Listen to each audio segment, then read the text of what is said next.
অর্জুন, কবির ও ইমরানের বন্ধুত্ব এবং জীবনকে নতুনভাবে আবিষ্কারের গল্প, যা ছুঁয়ে গিয়েছিল কোটি ভক্তের মন। ফিরে আসছে সেই গল্প। বলছে 2011 সালে মুক্তি পাওয়া জোয়া আখতারের রোড ট্রিপ ড্রামা সিনেমা জিন্দেগি না মিলেগি দোবারার কথা। তিন বন্ধু অর্জুন, কবির ও ইমরানের বন্ধুত্ব এবং জীবনকে নতুনভাবে আবিষ্কারের গল্প, যা ছুঁয়ে গেছিল কোটি ভক্তের মন। ফিরে আসছে সেই গল্প। বলছে 2021 সালে মুক্তি পাওয়া জোয়া আখতারের রোড ট্রিপ ড্রামা সিনেমা জিন্দেগি না মিলেগি দোবারার কথা। বক্স অফিসে সুপারহিট হওয়া এই সিনেমাটির আবেদন সময়ের সঙ্গে সঙ্গে আরও বেড়েছে। দীর্ঘদিন ধরে সিনেমাটির সিকুয়েল নিয়ে নানান গুঞ্জন চললেও অবশেষে বিষয়টি নিয়ে মুখ খুললেন পরিচালক জোয়া আখতার।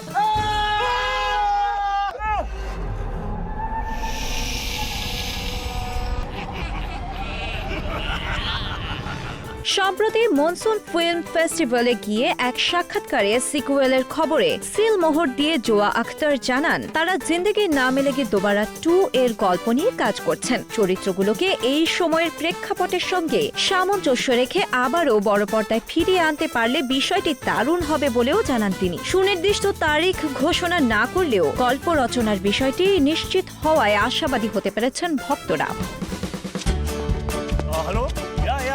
Yeah, coming.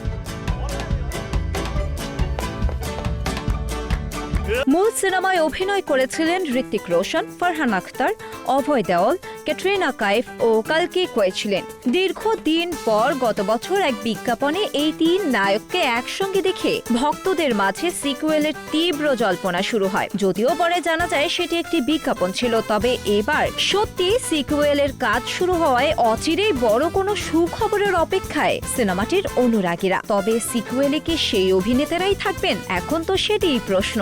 कैसा लगेगा अगर मैं तुम्हारे बिना अपने दोस्तों के साथ कहीं चली गई?